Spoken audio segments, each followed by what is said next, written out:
segments, I'll stay on you, Myles, and talk about something we haven't discussed yet in any detail. And that's the Champions League pricing structure for Villa. Obviously, a massive reason to come back to Villa Park is to watch them play Champions League football in such a stage. They deserve to be there. But the pricing has made a lot of fans understandably angry, hasn't it? How are you feeling about it, man? Yeah. I've not heard anything that justifies it yet. And there are plenty of people that try, and there are people that say, oh, you were annoyed that we couldn't sign someone at the end of the window. Well, this is how we make more money, and you've got to be on board with the commercial product. It's nonsense. It's utter nonsense. This isn't the thing that generates our revenue. We need to be far more aware of where you can actually gain money in football without exploiting your fan base. And there are clubs that are doing it so much better. Like, you look at Celtic's pricing.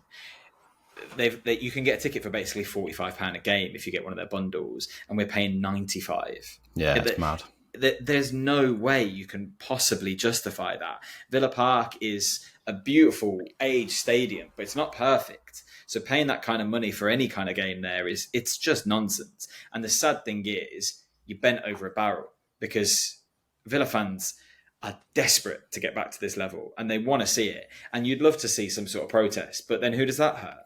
It just hurts the fans. They then don't get to experience this amazing thing that we've achieved. And you've priced it at a point that is so ridiculous that people are having to make really difficult decisions over whether they go to all four or one, or whether they can go at all. But they're desperate to do it still, even though they're angry about it. And I find that quite distasteful. I think the fact there was so much fan complaint, and Chris Heck kind of came out with this statement of, well, look, this is what we need to do to make money. That's just rubbish. It's just utter rubbish. Like, negotiate sponsorship deals better. Yeah, it's silly. Like, you can't tell me that we made 60 million off the RB, but we need to charge fans £95 to hit PSR. That's just nuts.